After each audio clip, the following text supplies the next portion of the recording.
Tell me, is it safe?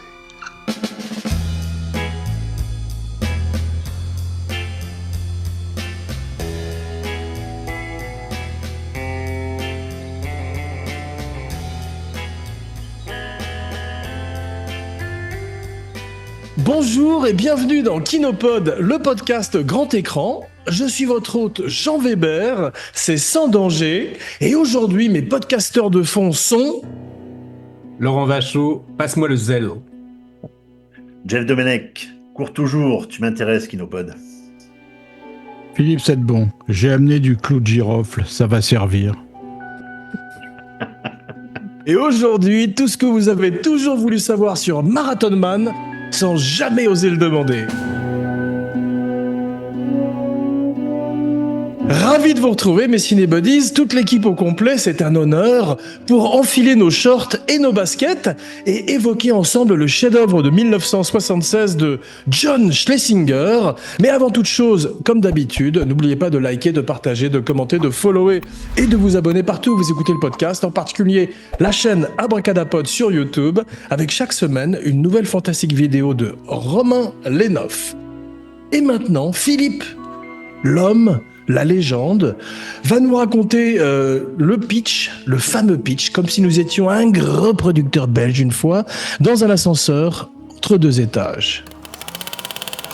Babe, un étudiant juif new-yorkais obsédé par le suicide de son papa, qui est survenu 20 ans plus tôt, va croiser la route d'un vieux nazi venu aux USA récupérer une fortune en diamants. Is it safe? Le monstre tortionnaire possède une arme fatale, une roulette de dentiste. Bravo, c'est un métier. Et maintenant, avant que Jeff ne nous raconte ses anecdotes merveilleuses dont il a le secret, Laurent, qu'on ne présente plus, cinébuddy extraordinaire, nous raconte la genèse de ce film qu'il connaît sur le bout des doigts, sur le bout des dents. Alors, Marathon Man, c'est un roman à la base, publié en 1974 de William Goldman, qui est le scénariste qui a adapté son propre roman ensuite, même si la dernière version a été réécrite par le scénariste Robert Towne, le scénariste de Chinatown. Et Goldman détestait la version finale parce qu'il a changé la fin.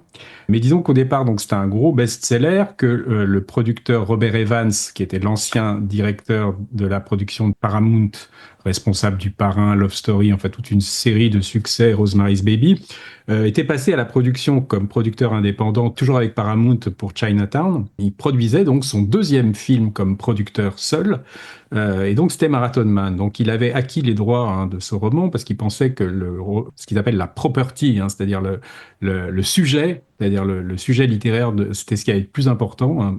Evans était quelqu'un qui accordait une grande importance au sujet. Comme William Goldman était à l'époque aussi un romancier très célèbre aux États-Unis, c'était pas seulement un scénariste, il avait donc acheté les droits parce qu'il y avait justement tout ce qu'il aimait là-dedans, un film d'espionnage avec une intrigue très tordue, des personnages à double visage. Donc ça lui paraissait fournir vraiment la base d'un excellent film. Et en fait, il l'a proposé à Roman Polanski tout de suite, et Polanski a refusé le scénario parce qu'il aimait pas le sujet, c'est bizarre. Lui, il aimait qu'une seule scène dans le film. Il aimait juste la scène où l'ancienne prisonnière des camps de concentration reconnaît le nazi dans les rues.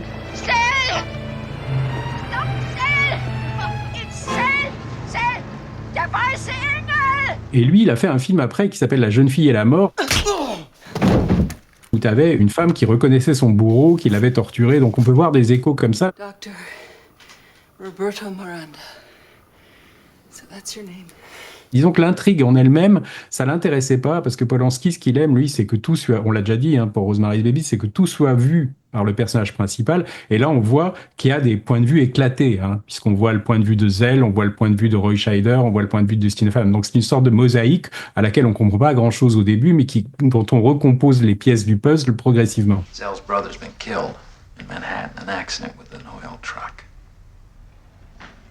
Oh boy. Donc après, il est allé voir John Schlesinger, qui était en fait le réalisateur d'un film qui avait été un énorme bide quand Evans était directeur de production à la Paramount, qui s'appelait Le Jour du Fléau. Et donc, il savait que les metteurs en scène qui sortent d'un énorme bide n'ont qu'une envie, c'est de se refaire. Et Schlesinger était pas un type qui acceptait ce genre de matériaux d'habitude, hein, c'est-à-dire les thrillers purs et durs comme ça, mais il l'a accepté pour des raisons commerciales, parce qu'il sentait que c'était un sujet qui aurait du succès et il sortait d'un gros bide. Et je pense que ça permettait aussi à Evans de se dire que ce serait un réalisateur peut-être plus malléable, puisqu'il était down, hein, c'est-à-dire c'est plus facile de manipuler un metteur en scène, de lui dire ce qu'il faut faire quand il sort d'un gros bide. Pourtant, c'est pas tellement ce qui s'est passé, hein, puisque Schlesinger a fait en gros le film qu'il voulait faire. Hein, c'est pas du tout Evans qui a tout changé après. Mais disons que ce film était connu à une époque. Alors, peu de gens savaient que le film avait été proposé à Polanski. Moi, je l'ai su vraiment très tard. C'est même Polanski qui me l'a dit au cours d'un entretien. Mais en fait, il disait à l'époque, et William Goldman était le premier à le dire, que c'était le seul film alors, on voit l'hyperbole dans l'histoire hollywoodienne, où tous les premiers choix avaient dit oui. C'est-à-dire que tous les gens contactés en premier avaient accepté, que ce soit les acteurs, le chef opérateur, le musicien, tout. Bon, c'est faux, puisque Polanski a refusé. Mais disons qu'a priori, tous les acteurs ont dit oui. Alors qu'il y avait quand même du lourd, Il y avait Roy Scheider qui sortait des Dents de la Mer, donc qui était à l'époque une énorme vedette. Et il se trouve en fait que pendant le tournage des Dents de la Mer, Roy Scheider lisait le roman, puisque le roman est sorti pendant le tournage des Dents de la Mer, en 74, et il en parlait avec un des producteurs des Dents de la Mer en disant: je suis en train de lire un bouquin qui est formidable, et il disait: moi en fait c'est bizarre parce que le personnage qui me fascine le plus, c'est pas le héros, c'est son frère, et c'est en fait le personnage que Scheider a fini par jouer. Why were you surprised to see me? I wasn't. You were when I came in.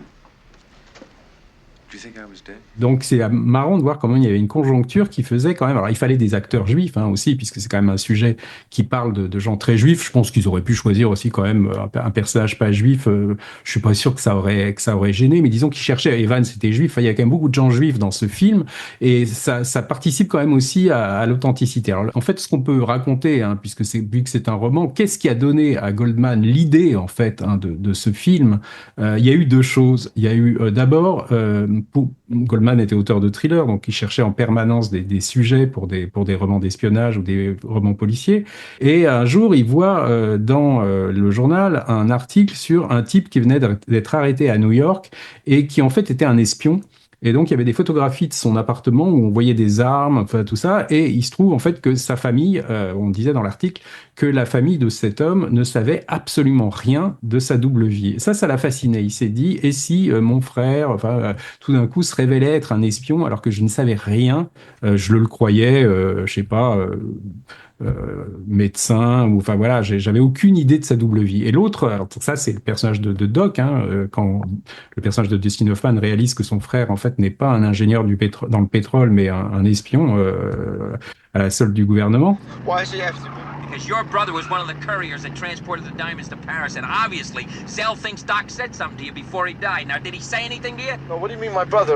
You say my brother worked for Zell? No, he worked for us! Et l'autre idée, c'était qu'il était vraiment fasciné depuis très longtemps par ces histoires de nazis, en fait, d'anciens nazis, puisqu'on était dans les années 70, la guerre, c'était pas loin encore, c'était 30 ans seulement avant. Aujourd'hui, ça serait plus possible, ce genre de sujet, puisque tous les survivants de la guerre sont tous morts ou très très vieux. Mais disons que c'était encore assez proche, et il disait qu'il avait entendu dire, et c'était connu, qu'il y a pas mal d'anciens nazis qui avaient été exfiltrés en Amérique du Sud et qui travaillaient plus ou moins pour certains services gouvernementaux américains, notamment pour des histoires de scientifiques, ou alors carrément même pour dénoncer d'autres nazis. C'est assez curieux. Et il était fasciné par l'idée qu'il y ait eu une filière qui permettait à certains nazis de venir à New York, par exemple, pour mener leur vie de tous les jours. C'est-à-dire qu'il voulait amener un ancien nazi à New York. Il y avait ça lui paraissait très très bon comme idée. Et il a cherché pendant des mois pourquoi un nazi pourrait venir à New York dans le cadre d'une histoire. Et un jour, il a trouvé, il s'est dit: ça y est, le gars vit dans sa jungle, au milieu du Paraguay, de l'Uruguay, et il a besoin, en fait, de subir une opération chirurgicale. Donc, il doit aller à New York parce que c'est là que sont les meilleurs médecins, tout ça. Donc, il était très content, Goldman, quand il avait trouvé ça, parce qu'il avait vraiment sué sang et eau pour trouver une idée qui paraissait justifier un truc aussi important, que de sortir de sa jungle. Enfin bon. Et au bout d'un moment, il s'est dit, mais attends, si c'est le grand méchant de mon film ou de mon roman, et que le gars est obligé de subir une opération du cœur et tout ça, ça veut dire que le mec est mourant. Donc il dit, ça va pas du tout, c'est-à-dire il va faire peur à personne. Donc il a tout recommencé, et il pensait qu'il n'y arriverait pas, et donc il a imaginé cette histoire d'un trafic de diamants. C'est-à-dire que le vieux nazi et son frère auraient dans un coffre à New York des diamants qu'ils auraient piqués aux Juifs pendant la guerre, hein, et que ces diamants leur permettaient de monnayer des tas de choses, enfin d'acheter notamment des agents gouvernementaux ou et que le nazi devait venir à New York après la mort de son frère pour récupérer son pactole et avait peur qu'on le chope à ce moment-là ou qu'on lui pique son magot. I know that you're going to the bank sooner or later. Perhaps I've already been. If you had, you wouldn't be here talking to me, would you? Donc ça a été en fait très très long à trouver. Merci Laurent. Et avant que Philippe nous parle du casting et que Jeff nous parle un petit peu peut-être de William Goldman, il y a un truc qui m'a frappé particulièrement quand on suit les aventures de Doc.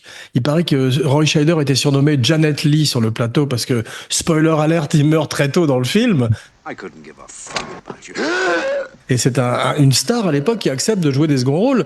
Mais moi, je trouve que c'est vraiment James Bond. Tout ce passage jusqu'à ce Chinois avec ses yeux bleus, cette espèce de méchant allemand et ses diamants Diamonds Are Forever.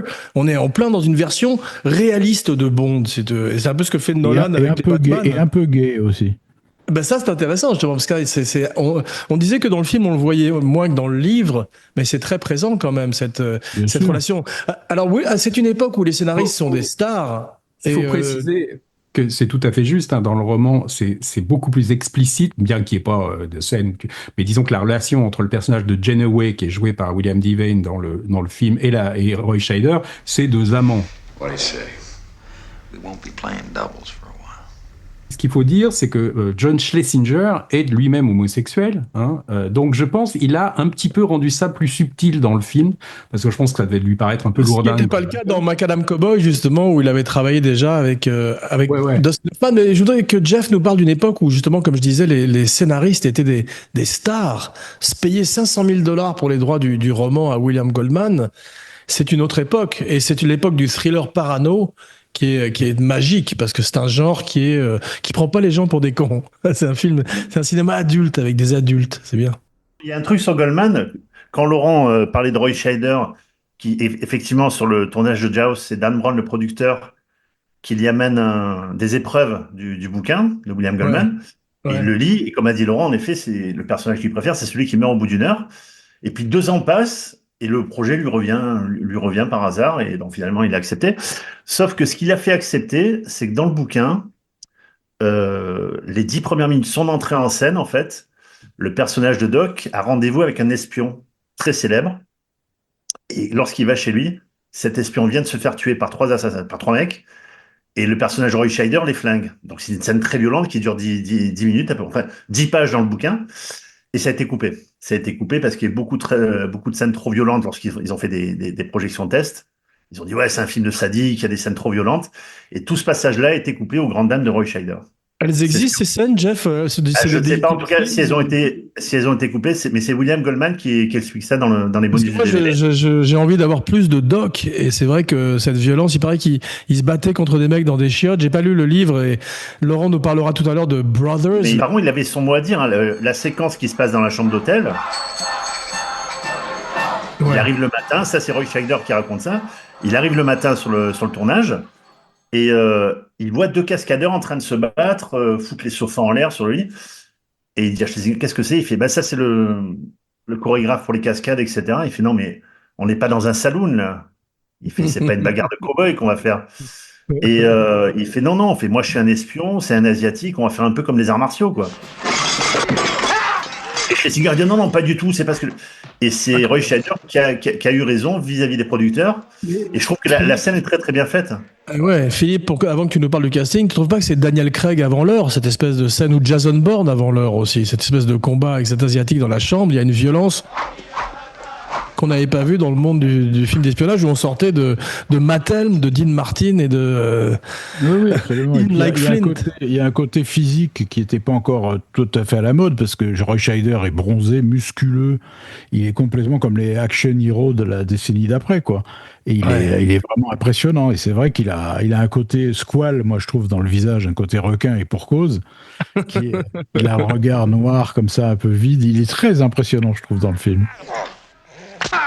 Mais avant que tu nous parles du casting, donc Laurent, Roy Scheider, on peut faire une petite parenthèse parce que c'est un acteur. Pourquoi il n'est pas devenu Paul Newman ou Steve McQueen alors que tous ses films sont extraordinaires et que de Jaws à French Connection en passant par All That Jazz, il a une palette peut-être plus grande encore que les gens que j'ai nommés avant, tu vois.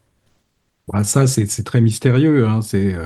Moi, j'ai lu un livre sur lui biographique. Pour résumer et être bref et lapidaire, je pense qu'il était très chiant. Et à un moment, les gens en ont eu assez. Ce qui est bizarre, c'est que la décadence est arrivée après son Oscar. Juste après. C'est-à-dire qu'il a commencé à tourner des films de moindre qualité. Ouais, mais il n'a pas eu d'Oscar. Il n'a pas eu d'Oscar. Il n'a pas eu d'Oscar. Ah, pardon. Je croyais qu'il l'avait eu pour All That Jazz. Non, il a été nommé, mais il a pas accès. D'accord. Mais voilà, c'est après All That Jazz, sa carrière est tombée en couille et c'était de pire en pire. C'est-à-dire qu'à la fin, il tournait vraiment des TV, des trucs d'action. Ah ouais, il a fait son Nicolas Cage à la fin. Ouais. Oh merde, une balle perdue. Moi, Friedkin, il m'avait raconté que alors, eux, ils avaient eu une grosse dispute sur. En fait, ils avaient commencé avec French Connection où ils étaient plutôt copains. Après, Scheider lui en avait beaucoup voulu de ne pas l'avoir choisi pour jouer le père Carras dans L'Exorciste parce que Scheider voulait absolument le rôle. Ouais. Il aurait été bien. Et ça aurait été bon, ça. L'autre n'en voulait pas, et je sais pas pourquoi d'ailleurs. Enfin, je crois qu'il voulait quelqu'un de beaucoup moins connu. Hein. Et il se trouve après que quand il a pas pu avoir Steve McQueen et tout ça pour Sorcerer, et qui finalement il a choisi Scheider, ce qui à mon avis était pas un bon choix, même s'il est bien dans le film. Je pense qu'il pouvait pas porter un film comme ça. Il paraît que Scheider, du coup, il lui a un peu fait payer de pas l'avoir pris pour l'Exorciste en ayant un comportement de diva, quoi. Enfin, en le faisant chier, en refusant de faire les scènes comme il voulait. Enfin, il paraît que ça. Il a fait des films en France, Scheider, Philippe, non? Oui, il a tourné 2 fois avec Trintignant. C'était dans Un homme est mort et l'attentat. Et Un homme et une femme, c'est lui, il faisait la femme, c'est ça? Non, mais dans l'attentat, ce qui est marrant dans l'attentat, c'est qu'il y a Bruno Kremer aussi qui joue après dans Sorcerer avec lui, tu vois. Mais il a joué dans 2 films français. Après, ce qui est marrant, c'est qu'il devait jouer, paraît-il, ce que je trouve très curieux, parce qu'à mon avis, il était beaucoup trop vieux. Il devait jouer le rôle de De Niro dans Deer Hunter au départ, si tu veux. Wow. Et paraît-il qu'ils se sont pas entendus avec Cimino et qu'il avait en fait un deal avec c'était Universal et il a été obligé de faire Les Dents de la Mer numéro 2 après parce que il devait un film à Universal, quoi. Mais j'aurais pas vu du tout Scheider dans le rôle de Niro dans Deer Hunter. Il était beaucoup trop vieux. Scheider, c'est après les années 90, enfin début 90, ça allait encore, tu vois, il a fait Frankenheimer, Cronenberg, Coppola, il a fait aussi La Maison Russie, Romeo is Bleeding, mais après il a fait plus de 20 films dont plus personne n'a jamais entendu parler. Alors peut-être qu'il se savait malade et il a dû mettre de l'argent de côté pour sa famille, hein. Non, mais moi je crois que c'est indigne de sa filmo, quoi, hein. Je crois que c'est beaucoup plus simple que ça. C'est qu'après All That Jazz, il a plus jamais fait un gros succès, quoi. Et il avait joué dans Sorcerer, qui avait quand même été un énorme bide, alors que c'était lui. Tonnerre de feu, ça avait marché un petit peu, quand même. Petite série B de John Badham. Philippe, s'il te plaît, décide-nous un casting. Jeff, on avait parlé de Dustin Hoffman avec Marc Esposito dans une spéciale Dustin Hoffman, donc on va pas parler de toute la carrière de Dustin, mais on va parler beaucoup de Roy et de Dustin Hoffman au moment de sa carrière et des acteurs qui ont refusé le film également. Je te laisse la parole, Philippe. Hoffman, on en a évidemment beaucoup parlé, mais il faut surtout rappeler, je trouve qu'il faut se souvenir qu'il avait 30 ans quand il a joué le lauréat qu'il a rendu célèbre et qui jouait un puceau de 18 ans à l'époque. Donc c'est quelque chose dont il faut tenir compte, puisque là, il joue un jeune étudiant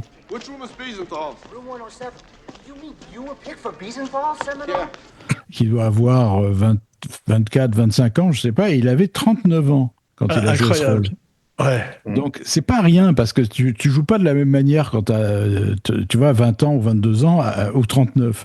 Et donc son personnage est un peu bizarre parce que ses réactions dues à son physique et son âge sont assez peu compréhensibles. Tu vois, il y a des moments où ça veut pas dire qu'il est pas bon, hein. Ça veut dire que quand il a sa petite voix, quand il voit son frère. Oh, lousy bottle of Mouton broke on me. Tu vois, c'est bizarre. Cheers. Quoi, tu te dis, mais ils ont à peu près le même âge. Et l'autre, c'est un gamin. Et Hoffman joue le gamin, et l'autre, le grand frère. Qui Et le lui frotte méchant les est très cheveux, vieux. Hein?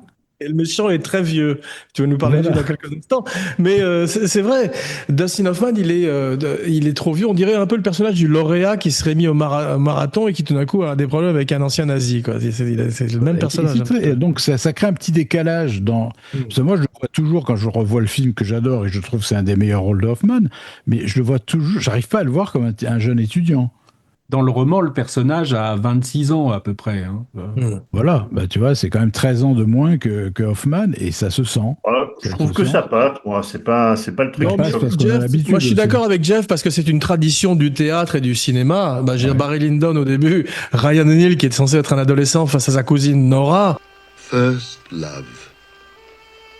What a change it makes in a lad. Alors qu'il a l'air d'avoir plus de 35 ans, tu vois. Oui, mais là, c'est parce que t'as un Dans ton film préféré, Les Affranchis, donc au début, qui est censé être aussi un adolescent avec une perruque noire, comme ça. Moi, j'aime bien, en fait. Ça fait partie Oui, mais là, c'est une tradition. Barry Lyndon et Les Affranchis, c'est des rôles où on voit tout un pan de vie du personnage. Hein. C'est-à-dire que là, Marathon Man, c'est quelques semaines dans la vie d'un personnage. C'est-à-dire, c'est pas comme si on prenait le personnage jeune et qu'on allait jusqu'à 50 ans. Ou... Bien dit, effectivement. Philippe. Allez, Laurence Olivier. Is it safe? Laurence Olivier, qui n'est pas n'importe qui pendant des décennies a été qualifié de meilleur acteur du monde, quand même, par tout le monde. To be or not to be?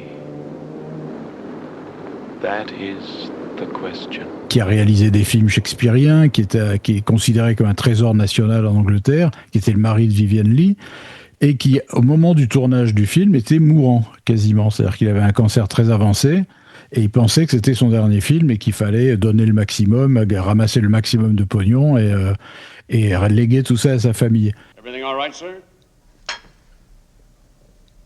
Yeah. L'ironie, c'est qu'il n'est pas mort du tout, et qu'il a tourné 30 films après, sur la lancée du succès de Marathon Man. Bon, il a eu que des rôles secondaires quasiment, mais quand même, il a fait 2-3 films en vedette et il a beaucoup changé physiquement après Marathon Man. Il s'est amaigri, il s'est voûté, enfin c'est devenu un vieux monsieur, quoi, là, vraiment. Alors que là, ce qui est impressionnant dans le film, quand on le voit en tortionnaire dentiste, c'est qu'il est impressionnant physiquement, c'est-à-dire qu'il est fort. He died in your arms. He traveled far and in great pain to do that. There has to be a reason. Il est puissant physiquement. Et il a l'énergie, effectivement. Il a joué un chasseur de nazis quasiment le film d'après, enfin peut-être pas le film d'après, mais genre un an ou deux après, ces garçons qui venaient du Brésil, quoi. Là, il est formidable dans le rôle parce qu'effectivement, il amène une intensité extraordinaire. Ah ouais. Mais le problème, c'est qu'aucune assurance ne voulait prendre en charge Laurence Olivier. Et Robert Evans était allé voir la Lloyds, l'assurance, ils ont dit non. Et en fait, les médecins lui donnaient 2 mois, parce qu'à il est courant. Et donc, la Lloyds a dit, OK, il lui donne 2 mois à vivre, donc on peut l'assurer pour 6 semaines, pas plus. Et en fait, c'est l'adrénaline du tournage, parce que comme il dit, il avait un cancer, et il avait la goutte, c'est-à-dire qu'il avait ses jambes pleines de veines, et c'est Hoffman qui raconte, il se massait la jambe tout seul. Il en parle comme un soldat qui se préparait à aller au combat. Hein. Et en fait, voilà, il a tourné, et derrière ça, donc Evans va voir la Lloyds, il les supplie. Il a dit c'est le plus grand acteur anglais. Il fait redonnez-lui sa dignité, essayez de lui permettre de tourner. As far as we're concerned, Mr. Zell, you're a relic, and you're on your way. Et en fait, il est mort quand même 13 ans plus tard. Il a eu le temps de faire 14 films derrière Marathon Man. C'est ce qu'a dit Philippe, mais c'est extraordinaire ça parce que effectivement, il fallait un acteur mythique. Robert Evans va voir la Chambre des Lords en Angleterre pour demander une autorisation spéciale pour qu'il soit assuré, et spécialement parce qu'il faut comme Brando dans Le Parrain un acteur, parce qu'ils ont parlé de Richard Widmark. J'adore Richard Widmark, mais ça aurait pas été la même chose. Ça a été le backup, hein, quand même. C'est ça, voilà. L'autre, c'était là en stand-by, si jamais c'était pas possible, Widmark avait accepté. Mais ce qui est rigolo, c'est qu'ils avaient eu d'autres... Enfin, au départ, ils pensaient que Olivier pourrait pas le faire, hein, donc ils étaient allés voir d'autres acteurs. Alors, c'est marrant de voir les choix, parce qu'il y avait Jean-Pierre Aumont, bizarrement, tu vois, l'acteur français, hein, et il y avait Georges Cukor, le metteur en scène hollywoodien, tu vois, qui ont été 2 possibilités. Alors, je sais pas s'ils avaient accepté, mais en tout cas, ils étaient sur la liste. C'est drôle. Mais est-ce que c'est vrai à propos de Liszt que Hoffman a fait le film parce qu'il voulait faire un thriller, il n'était pas très passionné par le roman de Goldman, ils ont beaucoup clashé, mais il l'a fait aussi parce qu'il voulait pas que Pacino ait le rôle. Ce qui m'amène à ma prochaine question à Philippe et à Jeff.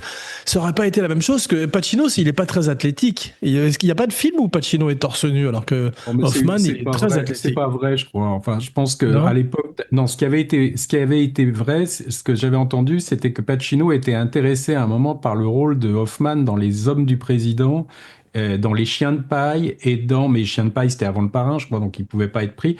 Mais il y avait Lenny aussi. C'était les 3 films vraiment que Hoffman avait fait, que Pacino aurait eu envie de faire. Il y avait Mark Keller avec qui Pacino s'est mis en couple après pour Bobby Bobby Darfield. Darfield, tout à fait. Ouais. Et tu sais, on Mais parlait les relations Hoffman et de Laurence Olivier. Alors, il le chambrait avec Roy Scheider. Il appelait Lord, Monseigneur, tu sais, il se mettait en quatre, Votre Majesté. Tu sais, et ça le faisait rire j'ai l'impression. à ce pauvre Laurence Olivier qui était mourant. Ok. Et il y a une anecdote, en fait, parce que quand ils font les répétitions, les lectures, tout se passe bien. Et sauf que lorsqu'il joue, Laurence Olivier est vachement théâtral dans sa façon de jouer. Et donc, ça correspond pas du tout au film, quoi. On n'est pas sur une scène de théâtre, là. Et Hoffman, il va voir Schlesinger, il se connaissait bien depuis Macadam Cowboy, et il fait ah non, mais c'est pas possible, là. Hoffman, il joue trop théâtral, ça va plomber le film. Et Schlesinger fait, mais qu'est-ce que tu veux que j'y fasse? Et Hoffman, il fait, bah t'as qu'à aller le voir. Il fait, quoi? Moi, John Schlesinger, je vais donner des cours d'acting à Laurence Olivier. Il fait, je suis beaucoup trop lâche pour ça, hors de question. Et Schlesinger dit, bah t'as qu'à y aller, toi. Et Hoffman, il se dégonfle pas. Il le prend à part. Et il lui dit, Lord, il fait, vous vous rappeler on faisait des lectures, des répétitions avant le film, ça serait bien qu'on retrouve ce ton-là, etc. Et là, il le prend de haut, comme ça, Laurence Olivier, il lui dit, tu trouves que je joue trop théâtral, c'est ça? Putain, et là, Hoffman, il est bloqué, il fait, ouais, peut-être, il fait. Et après, il fait, tiens, raison, mon garçon. You're an historian, and I'm part of history. I should have thought you would have found me interesting. Et vraiment, et ça a été, et leur relation, et Hoffman en parle avec les larmes aux yeux, parce qu'Hoffman voulait faire Macbeth au théâtre, et il en parle à Laurence Olivier, parce qu'il a tout joué Hamlet, je crois que dans Hamlet, pas Macbeth, il voulait jouer Hamlet, et, euh, et donc il demande à Laurence Olivier quelques conseils, et le dernier jour du tournage, Laurence Olivier lui fait livrer dans sa loge un carton plein, l'intégrale de Shakespeare. Il lui dit, écoute, c'est pas une très belle édition, mais c'est la plus complète. Et dedans, dans tous les bouquins, il y avait des notes, toutes les notes que toute sa carrière, Laurence Olivier avait pris. Il fait, tu en auras plus besoin que moi. Et il en reparle donc 20 ans plus tard, Hoffman, avec les larmes aux yeux. Il dit, je les ai gardées, évidemment. Voilà. Mais tu parles de théâtralité du méchant, Laurent et Philippe, vous trouvez pas qu'il est un peu pré-Hannibal Lecter? Tu te dis, c'est Anthony Hopkins qui aurait joué le rôle si on avait fait le film Exactement. là, il y a 20 ans, ou tu vois. Exactement, ouais, il a cette... Moi, je trouve surtout Hopkins, il frisait le clownesque quand même dans son interprétation par moment, alors que l'autre est d'une rigueur absolue. Et on dirait, moi j'ai connu des médecins comme lui. I envy you your school days. Enjoy them fully. It's the last time in your life. No one expects anything of you. C'est-à-dire qu'ils font leur travail impassible, une voix calme. Ils te disent, mettez-vous là, ouvrez la bouche. Tu vois, des dentistes. Et je trouve qu'il a un côté professionnel. Et il ne jouit pas, il n'est pas en train de jouir de torturer quelqu'un. Il faut juste que le mec balance l'info. Mais il paraît, je sais pas si c'est vrai, mais il paraît que Laurence Olivier était inspiré par un jardinier qu'il a vu le matin même ou quelques jours avant, qui était en train de découper des roses, et par son côté méticuleux et presque fier de sa maîtrise de son artisanat. Is it not remarkable? Simple oil of cloves, and how amazing the results. Quand il explique, tu sais, le clou de girofle à Hoffman, c'est un truc de professionnel. Il est ni méchant ni sadique. Il dit, vous voyez, je vous ai fait mal, maintenant je vais vous mettre un peu de clou de girofle qui va calmer la douleur. Enfin, il a un côté très pro. Il a dû faire ça, évidemment, de manière horrible pendant la guerre, mais il continue d'exercer son métier avec beaucoup de professionnalisme, etc. Juste que la scène est insoutenable. C'est la différence. Laurence Olivier, en fait, logeait dans la maison de Robert Evans. Enfin, dans sa propriété, il avait une maison d'amis. Et le matin, il prend son petit-déj sur la terrasse et il voit dans ce fameux jardinier dont parle Jean. Et dans la voiture, il est avec Robert Evans qui l'amène au studio et il explique comment il veut tourner la scène. Mais sa hantise, c'était de faire mal à Dustin Hoffman. Et Hoffman en a joué. Il fait surtout, je veux pas vous faire mal, mon gars. Il appelait Boy, mon garçon. Et évidemment, ça loupe pas. L'autre, il lui fait une vanne. Il se met à hurler au bout de la 5e, 6e prise. Hoffman se fait hurler comme si... Et l'autre, il était dans tous ses états. Laurence Olivier, oh mon Dieu, qu'est-ce que j'ai fait? Mais il hurle, Hoffman. Is it safe? Look, I tell you, I can't do it. Et d'un coup, il se met à rigoler. Il fait, je suis un bon acteur, hein. Et Laurence Olivier était dépité d'entendre ça, quoi. Et il dit, merde, mec, je me suis fait avoir. Mais pour reprendre le casting, William Devane est formidable. C'est cette tradition de thriller parano. Laurent, je crois que t'aimes bien aussi ces films comme le Parallax View à cause d'un assassinat. Oui, puis les 3 jours du Condor, enfin, ça s'inscrit dans Voilà. cette Et Rolling Thunder aussi, Non, mais il y a un William truc qu'on Devane peut était dire, incroyable. Je connais pas beaucoup de films qui donnent un sentiment de la Seconde Guerre mondiale alors qu'ils se déroulent genre 30 ans après, tu vois, quoi. C'est-à-dire vrai. qu'on sent vraiment la Seconde Guerre mondiale présente par ce personnage du nazi, par toutes les scènes quand il est dans les rues du quartier juif, tout ça. C'est assez difficile à faire, ça, de rendre prégnant, présent quelque chose qui n'existe plus, tu vois, sans avoir un ce mauvais début, metteur en scène ou un avec mauvais ces- scénariste aurait fait Ouais. des flashbacks, tu vois, des choses comme ça, où on aurait vu le personnage de Laurence Olivier nazi jeune à Auschwitz, je sais pas, tu vois. Et là, ils arrivent à faire exister ça sans aucun flashback, tu vois, juste avec les visages. Par exemple, les visages des juifs que tu vois dans le quartier juif racontent finalement presque plus ça que si tu avais fait des flashbacks. C'est hyper anxiogène, toutes ces séquences-là, ouais. Surely you came to our antique shop in London. No, that wasn't it. Ce début Fast and Furious avec 2 vieillards qui veulent se tuer, c'est d'une violence extraordinaire. Moi, je m'en rappelais encore, et c'est des images très fortes qui restent. Why, you Nazi bastard! Comme justement, tu disais, cette femme qui reconnaît Der Weissengel dans la rue. Ça, c'est des images inoubliables. C'était probablement dans le livre aussi. Mais l'actrice est extraordinaire. Elle joue très très bien. Oh my God! Stop him! Stop him! Der Weissengel! Parce qu'il y a un moment très bref, mais qui résume parfaitement les rapports entre Zell, le nazi, et les juifs. C'est le moment où il va faire estimer un bijou, tu sais, chez un joaillier. Et il lui pose des questions et le mec ne répond pas. Et Zell s'énerve, il fait « Vous ne me répondez jamais !» I know high pressure artists, I sell value. You never answer me! Il y a un truc qu'il faut dire, et c'est vrai de plein d'autres films de cette époque, c'est que si on faisait par exemple une adaptation de Marathon, imagine que quelqu'un décide de faire une adaptation de Marathon Man aujourd'hui, que ce soit un remake ou en fait, il pourrait plus faire ce genre de début, tu vois, où tu ne comprends pas ce qui se passe. C'est-à-dire que tu vois différents bouts d'histoire, tu vois ces 2 vieux qui s'engueulent, l'accident de voiture, tu vois ce gars qui fait du marathon, enfin de l'entraînement à Central Park, qui court, tu vois un gars à Paris, on sait pas trop ce qu'il fait, tu vois, enfin... C'est assez long le moment où tu vois en fait que Roy Scheider retrouve Dustin Hoffman. Tu vois, enfin, aujourd'hui, on te dirait, les gens n'ont plus la patience, il faut tout de suite rentrer dans le vif du sujet. Ils voudraient qu'au bout de 10 Malheureux, minutes, on voit le nazi arriver à New York, par exemple. Sorcerer, c'est pareil, tu vois, on verrait pas le passé des 4 personnages au début. L'exorciste, sûrement aussi, tu vois. Donc il y avait, à l'époque, c'était un cinéma qui prenait son temps, c'est-à-dire qui respectait le spectateur aussi, c'est-à-dire qui n'avait pas peur d'installer une situation et de prendre le temps pour ça. Aujourd'hui, tout est complètement rushé. Alors, je te raconte pas si Marathon Man était aujourd'hui adapté en série télé, par exemple. Tu vois, là, ce serait encore pire. C'est la force du montage du film, justement. C'est Jim Clark qui avait fait Charade. Il a eu un Oscar pour La Déchirure. Et je trouve que c'est super bien fait, le montage du film. Mais le montage, c'est écrit comme ça. C'est écrit aussi pour donner cette impression d'une histoire à laquelle on comprend rien, parce que le personnage de Dustin Hoffman ne comprend rien. C'est-à-dire, il apprend après des choses incroyables sur son frère, il comprend pas ce qui se passe, on lui pose des questions auxquelles il connaît pas les réponses. And what did he do? He was in the oil business. Wrong. I know exactly how Doc made his living. Doc lived in Washington. What's Washington the center of? Government. Correct. Ce qui est amusant, c'est qu'aujourd'hui, où tout le monde veut tout expliquer tout le temps, c'est qu'il y a des metteurs en scène et des scénaristes qui avaient une théorie comme quoi dans un thriller, et notamment un film de privé par exemple, tu vois, ce genre de... Il faut toujours qu'il y ait des éléments que le spectateur ne comprenne pas complètement. C'est-à-dire qu'il faut arriver à que le spectateur soit assez perdu, mais pas trop perdu, tu vois, pour conserver comme ça cette illusion qu'on est dans un monde où on ne comprend pas ce qui se passe. Si tu expliques absolument tout dans un film comme ça, ben, ça perd complètement de son pouvoir de fascination. Alors, tu vas m'expliquer une scène que j'ai jamais compris. C'est le garçon d'étage qui se trompe de chambre pour le costume. Excusez-moi, monsieur. Vos vêtements sont prêts? Je vais les prendre dans l'armoire. Tu sais, quand t'as Roy Scheider, on se dit, est-ce qu'il va laisser la porte ouverte pour qu'il y ait un méchant qui vienne? Non, il referme la porte. I don't know what that was about.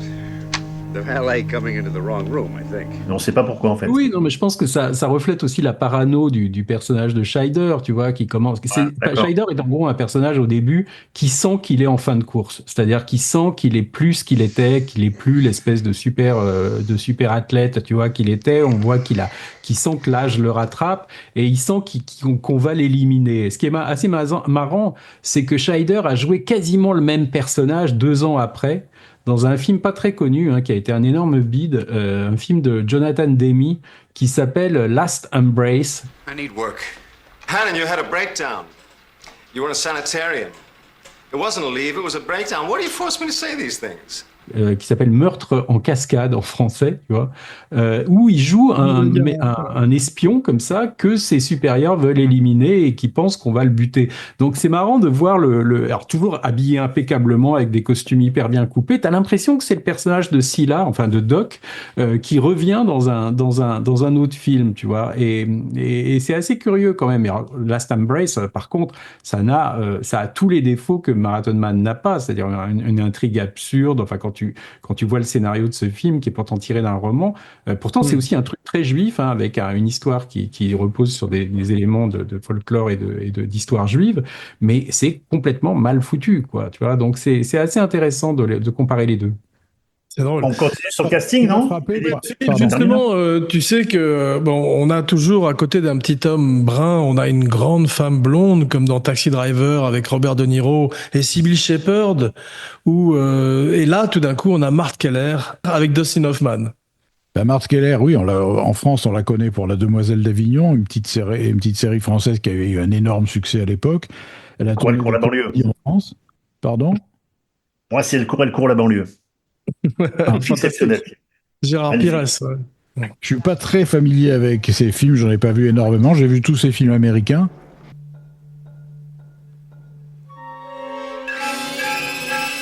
Comme à mon avis, le summum, c'est Black Sunday de Frankenheimer, où elle joue une terroriste assez crédible. Elle a des scènes où elle flingue des gens dans les ascenseurs, où elle est assez épouvantable. Produit par Robert Evans. Elle a tourné des films en Italie, elle a tourné beaucoup de films en France, elle a tourné une centaine de films.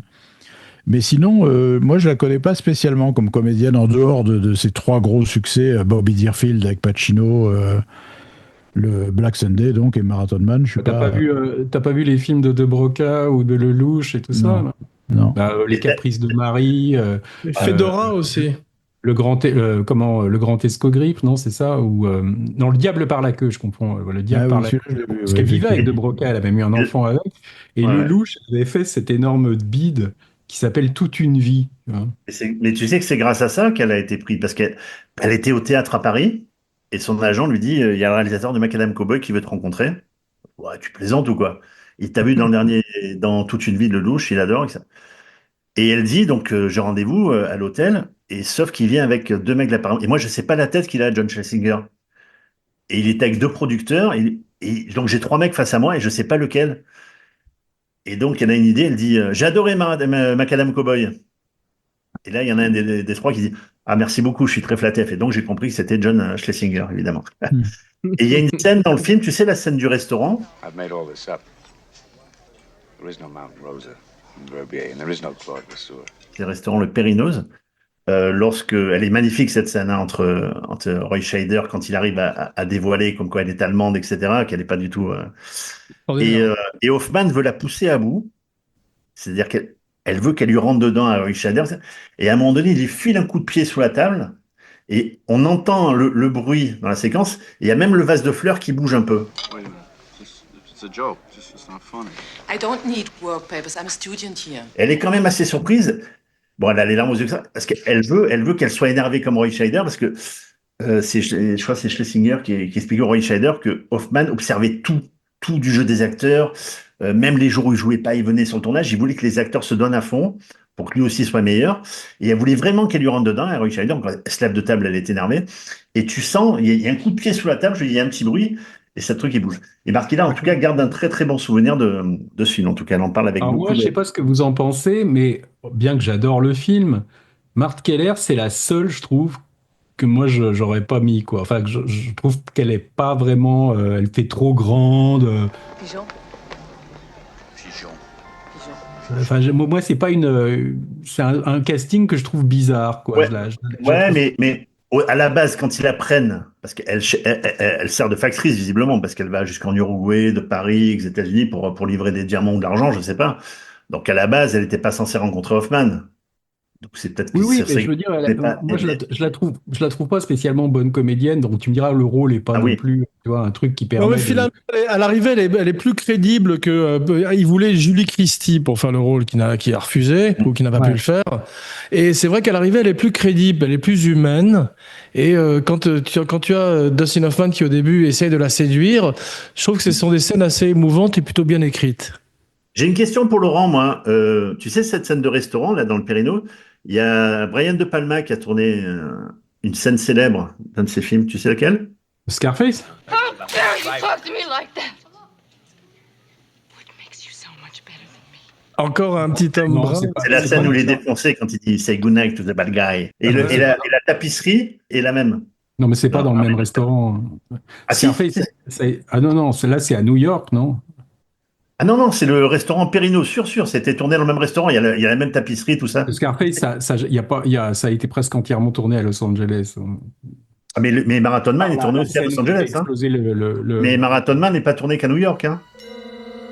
C'est aussi tourné à Los Angeles. Hein. Il y a 2-3 plans qui sont tournés. Enfin, il y a la fontaine où Doc se fait poignarder par Zell, ça s'est tourné à Los Angeles. C'est downtown Los Angeles. Ah non, c'est tourné au restaurant Périno's, elle est promis. Hein, c'est pas... Et d'ailleurs, tu sais que la maison de Zell là, en Uruguay, donc c'est tourné dans le sud de la Californie, au sud de la Californie, dans un jardin botanique. Oui, c'est tourné c'est tourné à Valverde, là où ils ont tourné Commando. Non, je plaisante. Et non, justement, dans ce jardin botanique, ils ont tourné African Queen, Tarzan de Johnny Weissmuller, et vous n'avez pas remarqué cette petite truc haute, cette tour haute avec cette cloche? C'est là où on voit Hervé Vichel dans l'île fantastique, c'est le même endroit. The plane et là, ils sont quand il dit boat, plane, boss, plane, et qu'il y a le mec qui surveille la maison de Zell, et ben c'est le même endroit. C'est la même. À propos justement de l'homme au pistolet d'or, il y a l'homme de main qui arrive au début du film, qui est un acteur qui s'appelle Mark Lawrence, qui fait Earhart dans le film. Donc, tu as un autre point commun avec James Bond, et qui était aussi dans Les Diamants sont éternels. Et côté Philippe, de Richard Bright, qui est un acteur qui aurait dû être Alfredo Garcia. Malheureusement pour lui, ça s'est pas fait, mais qui est quand même extraordinaire. Oui, qui était surtout le garde du corps de Al Pacino dans Les Trois Parrains. Et qui était le rôle de sa vie, qui était pourtant un rôle extrêmement effacé et discret. Mais il a fait Les Trois Parrains. On l'a vu vieillir à l'image, c'était assez marrant. Et on l'a vu dans des petits pas, on l'a vu dans Getaway. Enfin, c'est un acteur qui a roulé sa bosse pendant 40 ans. Hein. Ce qui est marrant, c'est que notre ami agent là, Laurent Bouzereau le connaissait très très bien, quoi, tu vois, parce que Laurent était ami avec Rutania Alda, qui était donc la femme de Richard Bright, hein, qui est en fait celle qui joue la mariée dans Deer Hunter, tu vois, celle qui épouse John Savage. Et il les connaissait très très bien tous les deux, quoi. Mais Richard Bright, c'est lui qui est mort tragiquement renversé par un bus de touristes, je crois. Ouais, il a eu un accident, mais je sais plus ce que c'est. Ouais, un truc terrible comme ça. Mais il y a Jacques Marin aussi. The price is too high. The price is too high. You do speak English. Je suis absolument désolé, je ne comprends pas le moindre mot. Donc, tu as quand même un casting de second rôle. Philippe, Jacques Marin, tu peux nous parler Jacques Marin qui avait été surnommé à une époque l'otage des coproductions. Parce il jouait le français moyen avec le béret basque et la baguette dans tous les films américains tournés à Paris, depuis Charade jusqu'à je ne sais pas quoi, et il est dans tous ces films. Même un Shaft. Il a tourné dans un Shaft. Oui, il a tourné dans tout. C'est pas vrai. De petits Français à moustache, râleurs. Il jouait très bien. Bon, ça suffit comme ça. Vous n'allez pas m'emmerder, ma petite dame. Bon voyage. Bon appétit, bon appétit. Mais on le voit partout, je suis sûr qu'il a fait peu de films français. Il était le français des Américains. Je sais pas comment ça se passait à cette époque dans le générique, parce que il y avait beaucoup de films américains en fait qui avaient recours à la grande directrice de casting de l'époque qui s'appelait Margot Capelier. Oui, c'est ça. Et Margot Capelier, en fait, elle avait tendance à tout le temps proposer les acteurs français qui parlaient très bien anglais, tu vois, pour que ça aille plus vite, quoi. Donc ils avaient. Et puis il faut quand même voir aussi que les Américains aiment reprendre des acteurs qui ont déjà joué dans des films américains connus, ça les rassure, tu vois. Donc c'est sûr que des gens comme Marin il avait joué dans un Walt Disney qui s'appelait L'île sur le toit du monde, je me souviens. Oui, c'est vrai. Et la coccinelle à Monte Carlo, il a fait aussi. Voilà. Très bien Donc, aussi. oui, bon. Mais même aujourd'hui, je pense que ça continue. Tu dois pouvoir repérer dans des films américains des gens français qu'on. Jean Reno. Jean Reno était une star. C'est lui qui faisait la voix de Danny DeVito dans La poursuite du diamant vert, Jacques Marin. Jacques Marin dans Marathon Man est visiblement homosexuel aussi, si tu veux, avec sa moumoute, avec l'opéra. T'as l'impression qu'il y a plein d'espions homosexuels, mais il faut quand même laisser entendre pourquoi il y avait des homosexuels dans les services d'espionnage. C'était parce que comme c'était à l'époque, je dis à l'époque parce que maintenant c'est un peu différent, des gens qui avaient tendance à cacher qu'ils l'étaient. C'est-à-dire qu'ils avaient tendance à maquiller ça. On se disait, s'ils sont capables de cacher ça, ils sont capables de cacher autre chose. Donc on avait souvent en Angleterre, c'était le contraire de James Bond. On allait voir souvent des homosexuels pour être des espions parce qu'on savait qu'ils savaient avoir une double vie et mettre les choses compartimentées comme ça et être très discrets, quoi. Intéressant. Parce qu'on parlait du cinéma français, j'ai un petit quiz pour vous, les amis. Ouais. Alors, on a parlé des 3 acteurs du film, enfin les 4, hein, donc il y a Dustin Hoffman, Roy Scheider, Laurence Olivier et Jacques Marin, d'accord? Yes. Lequel des 4 a tourné sous la direction du réalisateur des Baudins en Thaïlande? Un des 4. Des Baudins en Thaïlande, c'est quoi ça? Ouais. Il y a un mec qui a réalisé un film des Baudins en Thaïlande. D'accord? Frédéric Forestier? Il a dirigé un des 4 acteurs dont on a parlé. Jacques Marin, Hoffman, Scheider ou Laurence Olivier? Allez-y. Laurence Olivier.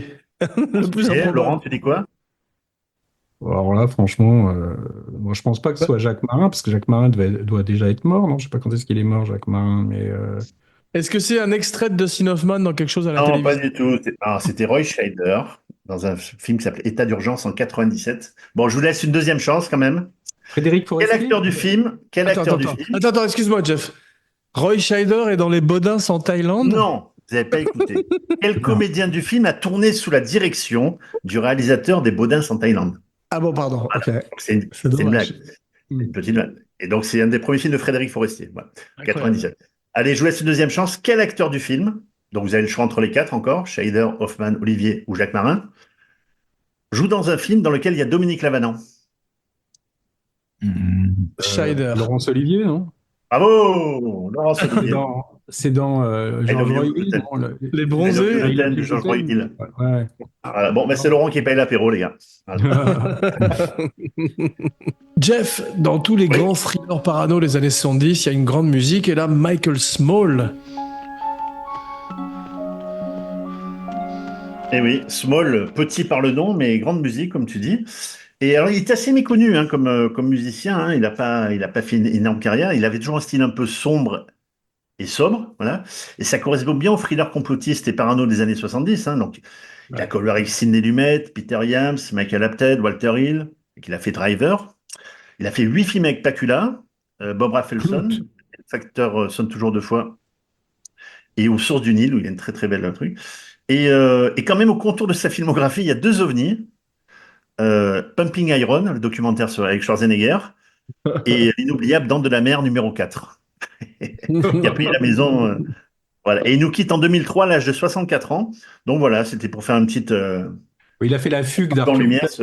Alors ce qui est rigolo, c'est que sa musique de Marathon Man, si tu écoutes la musique de Parallax View là, à cause d'un assassinat de Pacula, c'est quasiment la même, quoi. C'est dans le même style, ouais.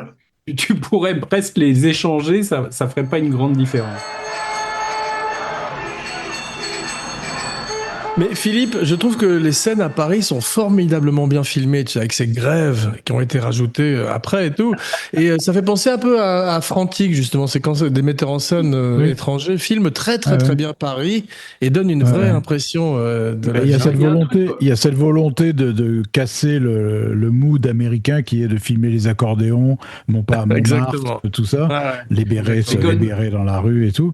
Donc ça, c'est plutôt sympa parce qu'il va dans l'excès des ordures partout, des bombes, des attentats, une espèce d'ambiance paranoïaque à mort à Paris, mais ça a strictement, qui est plus actuel d'ailleurs qu'à l'époque du tournage. Mais par contre, ça casse complètement avec le côté un Américain à Paris, etc. Donc ça, c'est plutôt bien. Goldman, quand je l'avais interviewé, il m'avait raconté, parce que je lui avais dit que pourquoi il y avait le côté comme ça, la grève des ordures à Paris, on y revient plusieurs fois, ça a l'air d'être important dans le scénario, je comprenais pas bien, parce que t'imagines à mettre en scène, t'imagines les producteurs, faut mettre des sacs poubelles, ça représente des dépenses, tu comprenais pas bien pourquoi c'était important qu'il y ait des grèves, est-ce que c'est juste parce que lui, quand il était passé à Paris, c'est vrai que les Américains, souvent, ils arrivent toujours à Paris, il y a des grèves tout le temps, c'est très lié à un truc français, et en fait, il m'avait dit non, pas du tout, il me disait en fait que c'était quelque chose dans le scénario qu'il avait mis, mais qui s'est complètement perdu en fait une fois le film fait. C'est-à-dire qu'il voulait montrer que toutes les grandes villes étaient en crise. C'est-à-dire que à Paris il y avait la grève des éboueurs, et à New York, si vous regardez bien, quand Zell arrive à New York, il y a une grève des bagagistes. C'est-à-dire qu'ils descendent de l'avion et il y a plein de valises, donc ils sont obligés d'identifier leurs valises, machin, comme ça.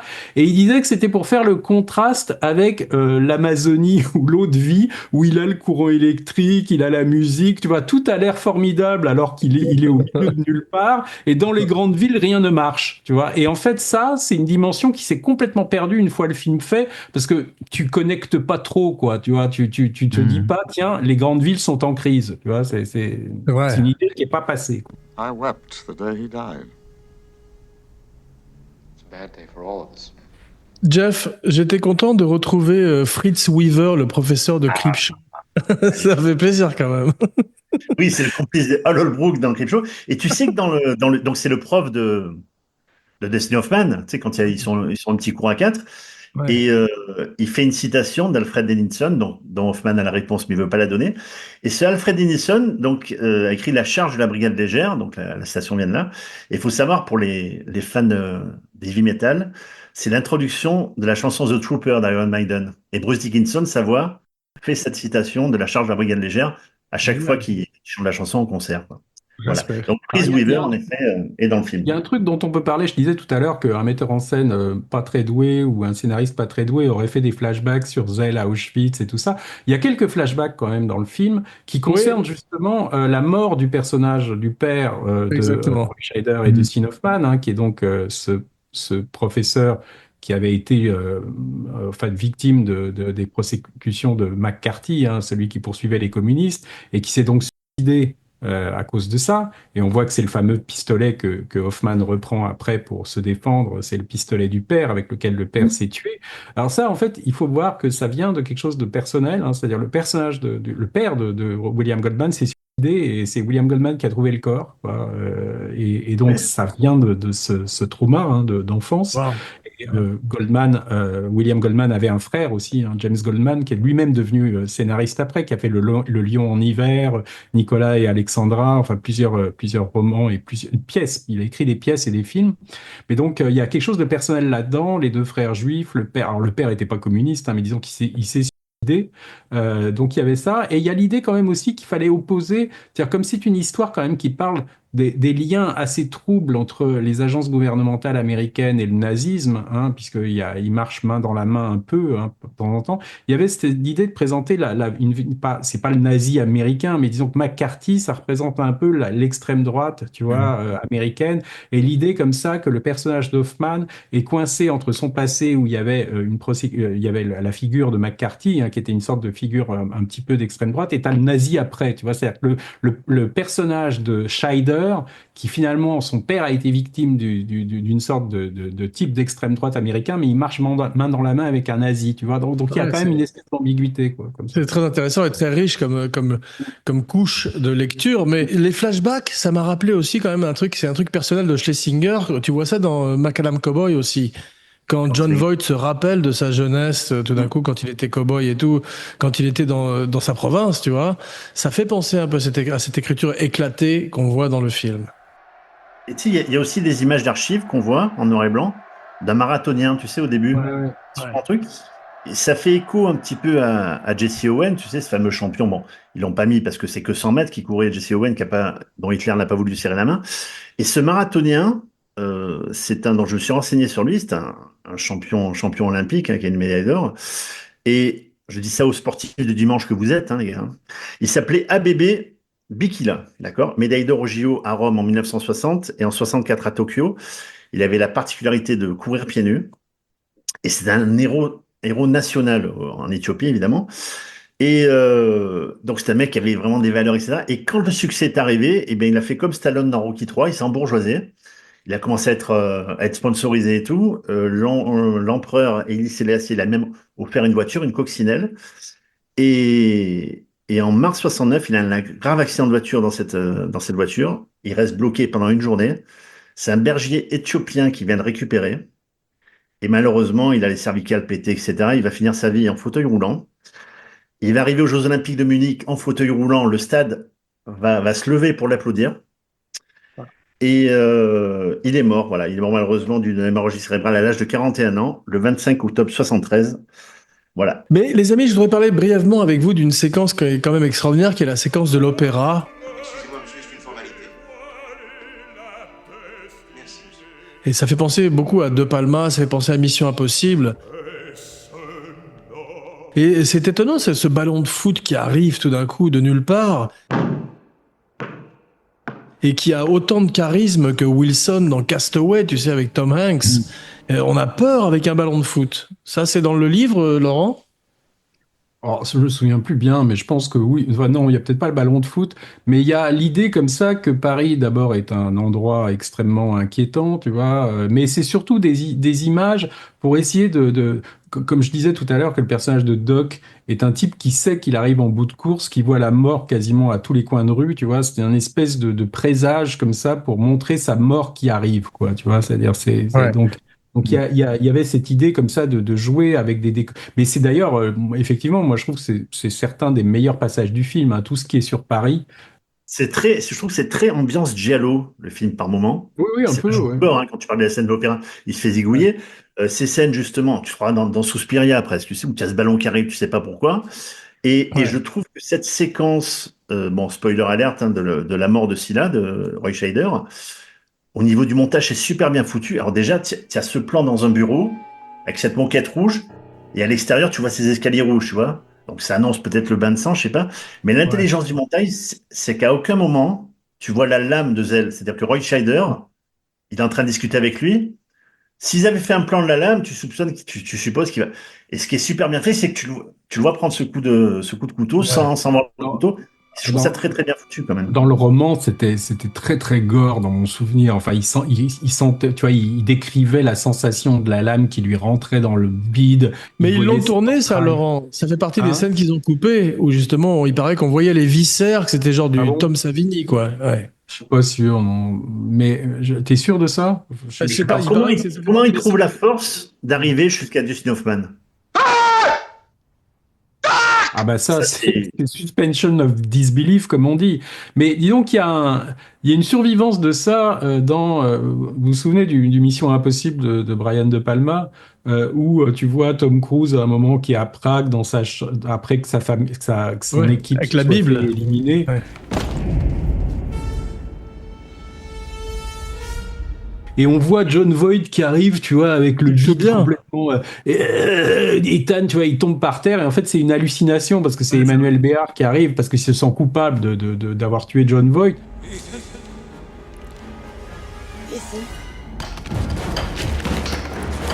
Mais tu peux te dire, tiens, c'est un écho de Marathon Man. Et il y a Robert Towne qui avait écrit Mission Impossible qui était aussi sur Marathon Man. C'est pas impossible qu'il ait voulu intégrer ce genre d'image. Mais déjà, Mission Impossible, c'est exactement le scénario des 3 jours du Condor, où on tue toute son équipe. Donc il y a une sorte de mix comme ça, du thriller parano des années 70. Vous avez remarqué un truc vachement important dans le film que j'ai vu, moi, à cette revision-là, c'est que tout le monde parle de scénarios alambiqués, complexes, avec des ramifications dans le passé, etc. C'est vrai. Mais au bout du compte, c'est extrêmement simple. C'est-à-dire, c'est un type qui vient récupérer du pognon à New York et qui veut être sûr qu'on va pas le tuer. So all this happened because you were afraid you were going to be robbed? Yes. Et donc, il torture quelqu'un pour savoir si on va le flinguer ou pas. Ouais, et il se débarrasse des gens qui, potentiellement, seraient un danger pour lui. C'est très simple. T'as vu, sa paranoïa va le perdre. Non, mais il y a quand même des trucs qui collent pas très bien. C'est-à-dire qu'au début, tu vois le frère de Zell qui arrive dans cette banque pour regarder, pour accéder au coffre dans lequel il y a des diamants. Et il fout les diamants dans une sorte de boîte, une sorte de boîte métallique là comme ça. Et il file la boîte métallique à quelqu'un à l'extérieur de la banque. On sait pas qui, hein, mais donc et cette boîte, bizarrement, tu la retrouves dans la valise de Scheider à Paris. Tu vois. Donc, est-ce que ça veut dire que c'est Scheider qui récupère la boîte, enfin le type qui prend la boîte à qui le vieux nazi donne la boîte à l'extérieur de la banque? Est-ce que c'est Scheider? Est-ce que c'est encore un autre courrier? Et pourquoi des diamants qui sont déjà dans le coffre à New York se retrouvent à Paris après, si tu veux? Puisque logiquement, tout doit converger vers New York, puisque c'est là que se trouve le coffre, tu vois. Donc, l'acheteur, c'est pas Jacques Marin? On sait pas, c'est un mec en costume, tu vois pas sa tête, mais le parcours des diamants est pas très très clair. C'est-à-dire que c'est des diamants en gros que les nazis ont volés aux juifs, hein, donc c'est-à-dire c'est des diamants qui viennent des camps de concentration, et c'est avec ça que visiblement Zell a pu monnayer sa fuite, qu'il vit avec tout ça, mais tu comprends pas bien pourquoi Scheider se retrouve avec des diamants à Paris. Tu vois, le circuit des diamants est pas très très clair, quoi, tu vois. Mais ça, c'est aussi une des forces du film, c'est de ne pas tout expliquer. C'est ce que je disais tout à l'heure. Comme c'est sans danger, on ne sait pas ce que c'est sans danger. Et ça fait est-ce que quelqu'un va essayer de me tuer? Oui, c'est parce qu'on veut me tuer. Tu le comprends après coup. Le parcours des diamants, je suis pas sûr que tout le monde puisse avoir une interrogation écrite sur ce qui se passe et pourquoi le personnage de Scheider pourquoi le personnage de Scheider fait le courrier pourquoi Mark Keller fait le courrier aussi, enfin, c'est-à-dire pourquoi ils vont chercher des diamants où puis c'est des diamants qui appartiennent aux Juifs. Alors, est-ce que tu vois, c'est ça qui est pas très clair. Après, pourquoi le Chinois veut tuer Scheider? Ça, c'est parce que le Scheider, en fait, est perçu comme une menace déjà par Laurence Olivier, et le Chinois travaille pour Laurence Olivier. C'est un peu ça que tu comprends. Mais disons que c'est un peu nébuleux quand même. Pourquoi ces courriers font ça et pourquoi le parcours des diamants, moi je n'ai pas complètement compris pourquoi le frère de Zell donne des diamants à un mec et pourquoi cette même boîte se retrouve et à Paris en plus, qu'est-ce qu'il en fait, tu vois, et il la ramène à New York, tu vois, on comprend pas très bien. Non, parce qu'à Paris, il la met dans la boîte de chocolat qu'il donne à Jacques Marin. Donc tu supposes que c'est Jacques Marin, l'antiquaire, qui doit récupérer les diamants pour lui filer de l'oseille en échange, je pense. Hein. Oui, mais l'idée, c'est quoi? C'est de monnayer des diamants, puisque tout, normalement, doit se retrouver dans le coffre à New York, puisque la grande angoisse de Laurence Olivier, c'est de se dire, il y a quelqu'un qui va venir me voler mes diamants à New York, tu vois. Donc tout, normalement, doit converger vers New York. Et pourquoi? Non, mais peut-être que, comment il s'appelle, c'est au moment où Zell a besoin de cash, d'oseille. De temps en temps, il se fait envoyer de... Parce qu'il est quand même en cavale. C'est-à-dire que comme le personnage est inspiré du nazi Joseph Mengele, le fameux ange de la mort, qui d'ailleurs n'était pas mort au moment du tournage du film. Hein. Il est mort en 79. Non, mais je comprends bien, mais ça...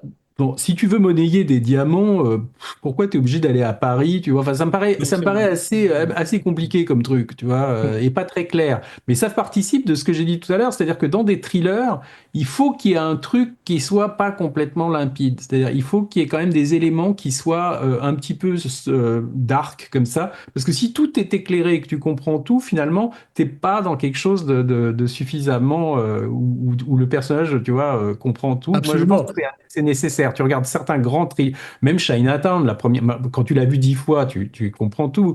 Mais moi, je me souviens, la première fois que j'avais vu Chinatown, je comprenais pas tout, tu vois.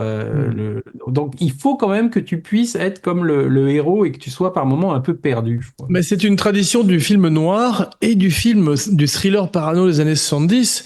Mais Philippe, tu as remarqué quand même, quand on est en Amazonie, il y a des papillons morts sur la vitre. Et ça fait très lecteur Buffalo Bill quand même avant l'heure, avec de la musique classique derrière et cette espèce de type qui se coupe les cheveux. C'est incroyablement moderne, ça, quand même.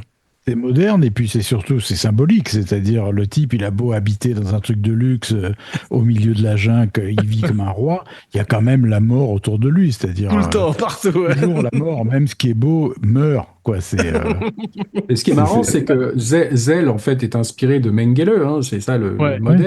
Et que Laurence Olivier, comme je disais tout à l'heure, a joué Simon Wiesenthal après, enfin un personnage inspiré de Simon Wiesenthal dans Les Garçons qui venaient du Brésil, et où Gregory Peck, lui, joue Mengele. C'est-à-dire c'est vraiment Mengele dans le film. Mais Goldman, quand il te parlait de Marathon Man, j'avais pas l'impression qu'il aimait beaucoup le film. Alors je pense que ça doit s'expliquer parce qu'il a pas participé au tournage, hein, puisqu'il était sur un pont trop loin à l'époque en Europe. Et la fin, non ? Et ils ont changé la fin. Bon, je trouve que la fin est moins bonne que celle du roman. You can keep as many as you can swallow. Essen. En même temps, je trouve pas que ça foute le film en l'air. Lui, il avait tendance à penser que ça foutait le film en l'air, parce que dans le roman, t'as le personnage de Dustin Hoffman abat le personnage de Laurence Olivier à bout portant au pistolet, tu vois, et Hoffman voulait pas que son personnage tue un vieux, même si c'était un nazi, qui puisse pas te défendre. Donc il y a eu toute cette idée de montrer le combat, tu vois, un peu dérisoire, avec l'autre qui a sa lame, qui s'empale dessus et tout ça. Et ça, Goldman détestait ce passage, mais bon, je trouve pas que ça foute le film en l'air, moi, tu vois. Mais il aimait quand même la manière aussi dont Schlesinger avait filmé les scènes de torture de dentiste, parce qu'il te disait en gros que c'est le film qu'il avait rendu célèbre dans tous les cabinets de dentistes dans le monde entier. Il disait, chaque fois que j'arrive chez un dentiste, il me dit ah, vous faites quoi dans la vie? Alors je dis, j'écris des scénarios. Et alors, le dentiste dit, ah bon, mais alors qu'est-ce que vous avez fait? Il y a un film que j'ai peut-être vu. Et il commence tout de suite par dire Marathon Man. Et là, il paraît que le mec s'arrête comme ça, lui dit excusez-moi, et il sort du cabinet 30 secondes, tu vois. Il revient 1 minute après, et sans rien dire. Et en fait, c'est des cabinets où il y a plusieurs dentistes, et il dit que quand il sort après, il voit tous les dentistes qui sont sur le seuil de leur cabinet, qui le regardent comme ça, pour voir la gueule du mec qui a écrit Marathon Man. Tu vois. Et tu sais que la scène du dentiste avait fait beaucoup parler, et Goldman explique qu'il est allé voir le film dans un cinéma new-yorkais à Times Square. Le film, ça faisait un petit moment qu'il était sorti. Ouais. Et je rentre dans la salle est pleine. Je suis quand même assez fier. Et lorsque la scène du dentiste arrive, alors qu'elle a été quand même coupée, la scène, hein, parce qu'elle était beaucoup plus longue, je vois la moitié de la salle se vider. Je dis, putain, mais pourquoi les gens se partent à ce moment-là? Ils n'aiment pas le film ou quoi? Parce que les gens avaient entendu parler de cette scène qui était insoutenable, donc ils sortaient de la salle, et quand la scène était terminée, ils re-rentraient. Et donc Goldman était vachement surpris, il l'explique en interview, il dit, ils n'aiment pas mon film, ils se barrent, et puis en fait ils re-rentrent, ils reviennent après. Cette scène est extraordinaire, parce qu'elle est incroyable, elle annonce les films d'horreur comme quand il pose juste les serviettes. T'as vu? Il y a plein de serviettes blanches, et ça annonce Hostel et tous ces films qui viendraient, ou Saw, tu vois, c'est une violence inouïe, cette scène. Spielberg racontait que pendant une avant-première des Dents de la Mer, donc une des premières projections, je crois même une projection test, un truc quand le film n'était pas encore complètement terminé, il attendait anxieusement dans le hall du cinéma, et puis il voit un mec tout d'un coup qui sort, un spectateur, et qui va dégueuler dans les chiottes, tu vois. Il dit, putain. Et il se trouve après que le mec retourne dans la salle quand même. Et il s'est dit, ça va marcher, quoi. Vous savez, on en a parlé, mais vous savez, le plan le plus horrible, moi je trouve, dans cette scène de torture, c'est au moment où il lui perce la dent, tu sais, t'as un des gardes du corps qui était Mark Lawrence. Le gros dur qui fait... Et le mec, il se détourne. C'est-à-dire, il peut pas regarder, même le garde du corps se détourne. Peut-être que le mec a vu les pires horreurs à Auschwitz, tu sais, mais là il tourne la tête. C'est méfiant. Je parlais de Marathon Man de Palma, mais le personnage dans Mission Impossible, le personnage de Henri Cerny, tu vois qui c'est dans Mission Impossible. Formidable, il revient dans les derniers, là. Il y a des échos de William Devane un peu dans ce personnage-là, tu vois, où on sait pas trop, c'est la division dans la division, tu vois, on sait pas trop pour qui il roule. T'as la parano de l'espion qui veut être éliminé, qui croit que son supérieur est peut-être pourri. Génial, tu vois, génial. ça aussi. Et William Devane, il est fantastique parce que c'est une espèce de Kennedy maléfique, t'as vu? Il a joué Kennedy à la télé, mais il est incroyable, il a un physique, il peut pas être autre chose qu'américain. Ouais, c'est vrai. Il avait surtout fait ce film-là, écrit par Schrader, là, qui s'appelait Rolling Thunder, vous avez pas vu, où il avait un crochet à la place de la main. Oui, extraordinaire. Le film. Le personnage de Zell, il a aucune émotion tout le long du film. Le mec, il est franc implacable. Juste quand il voit tous ces diamants, oui. On dirait un gamin dans un magasin de jouets. Tu as vu, il sourit, etc. Et je pensais à un truc, quand il lui fait bouffer son diamant, j'imagine le médecin légiste qui a fait l'autopsie de Zell, tu sais, il ouvre l'estomac, il voit un diamant. 24 carats, 15 000 euros le carat. Parce que l'intelligence de Goldman, parce qu'il n'avait aucune raison d'aller dans le quartier des diamantaires, Zell. Mais il annonce avant, il dit, je vais y aller pour avoir la valeur, marchande des diamants. Donc, je dis, pourquoi il va aller là-bas? C'est juste. Et je trouve que quand il rentre dans cette bijouterie, et je trouve toute la séquence anxiogène avec cette vieille dame, mais surtout cet acteur, Stuntman, je crois qu'il s'appelle, quand il le reconnaît et qu'il voit le tatouage, juste ce plan sur le tatouage, et d'un côté, tu as ce petit bijoutier qui ressemble à Dario Moreno, tout souriant, et l'autre qui est là, qui le regarde comme s'il voyait le diable, quoi. Philippe, il y a une séquence qui est extraordinairement bien scénarisée. C'est quand Babe est obligé d'aller voir ses bullies, tu sais, ces latino-américains qui vivent en face de chez lui pour aller dévaliser son appartement. Et ça, c'est un truc de scénariste. Tu sais, c'est comme dans Le Professionnel, quand les journalistes arrivent, c'est que tu mets ton héros dans la merde et il faut le sortir de la merde. C'est le cliffhanger. Ce que j'aime bien, c'est que c'est une petite digression. Tu sais, c'est une petite branche sur le tronc. Ouais, c'est exactement ça. Ouais. Voilà, c'est que le mec, il est prêt à tout quand même. Ouais. Creepy. Creep. Dans les relations Hoffman-Laurence Olivier, il y a une scène où il est torse nu, Hoffman, et Laurence Olivier vers lui, il le voit, il fait « À une époque de ma vie, j'avais un torse comme le tien. » Il se retourne et il s'en va. Extraordinaire. Et à la fin du tournage, le dernier jour de tournage de Laurence Olivier, ça on le voit dans les bonus DVD, Robert Evans lui offre un Don Quichotte en or. Tu sais, comme un Oscar, regarde. Tu vois, enfin, je pense que c'est un Don Quichotte, on voit un mec à cheval avec une lance comme ça. Et Robert Evans dit à Laurence Olivier, vous êtes un lord en Angleterre, mais un roi pour toute l'équipe de Marathon Man. A lord in England, but to all of us in Marathon Man, a king. Dustin Hoffman prend le micro, il dit, je n'ai pas joué avec un acteur, mais avec un soldat, un grand soldat, un artiste important, qu'on rencontre une ou deux fois dans sa carrière. Et Laurence Olivier lui répond, j'étais extrêmement fier de tourner avec toi, mon garçon. I'm terribly proud of playing with you, dear boy.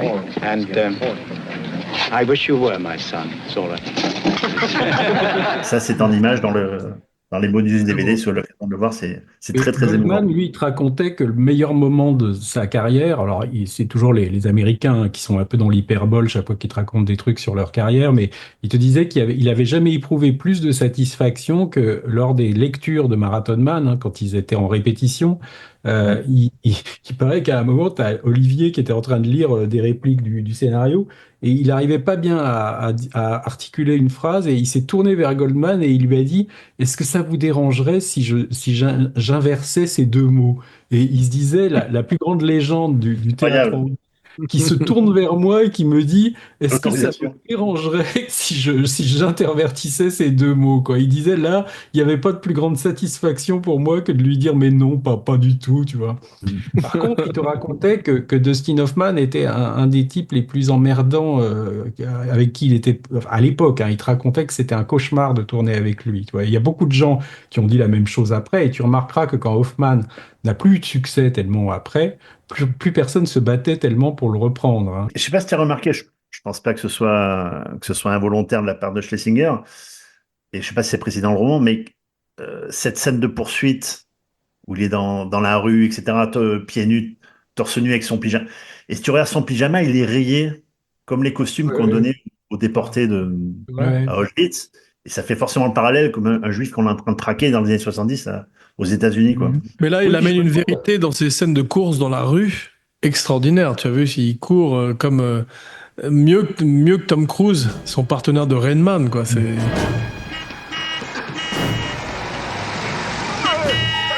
Puisqu'il est pieds nus hein, quand il court dans la rue, il est avec son pantalon de pyjama. Tu vois qu'il a les pieds en sang quasiment à la fin.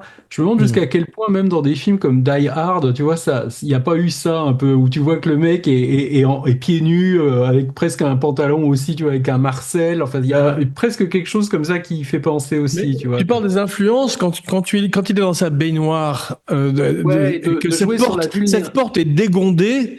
Ça m'a fait penser à Shining aussi. C'est à côté il y a une violence quand même. Et Psychose aussi. Dans La vulnérabilité que tu as quand tu es nu ou quand tu es en pyjama, tu vois, qui participe justement aussi au fait que tu peux te sentir plus faible. Il avait demandé pour cette scène là, dans la baignoire, il avait dit au gars qui maintenant, tu me tiens pas à la gorge, tu me tiens juste au visage et tu me laisses le plus longtemps possible. Alors, on voit la scène a été aussi coupée, hein. Hoffman dans son côté acteur studio, etc., jusqu'au bout. Et lorsqu'il revient, il a eu besoin d'oxygène et de respiration artificielle pour pouvoir reprendre ses esprits, parce qu'il a voulu volontairement rester dans l'eau très longtemps. Mais au montage du film, la scène est très courte, comme pour la scène du dentiste. C'est quoi. deux scènes de noyade qui me mettent le plus mal à l'aise, c'est celle-là et celle d'Orange Mécanique quand ces Droogs qui sont devenus des policiers, ils lui mettent la tête sous l'eau et que le respirateur marche pas. Cette fameuse séquence dont on parle là, avec la noyade de Hoffman et qui a d'abord un linge sur la figure, qui commence à entendre des bruits, ensuite des voix chez lui, et qu'ensuite il ferme la porte et qu'il dégonde la porte. C'est purement une scène de film d'horreur. Une scène de slasher quasiment. Incroyable. C'est-à-dire qu'il y a un petit côté fantomatique aussi. On dirait qu'il entend des fantômes qui parlent chez lui. Il y a tout un montage comme ça de films. Schlesinger filme incroyablement bien l'horreur, le thriller, alors qu'avant on n'était pas sûr. C'est pas évident qu'il pouvait faire ça.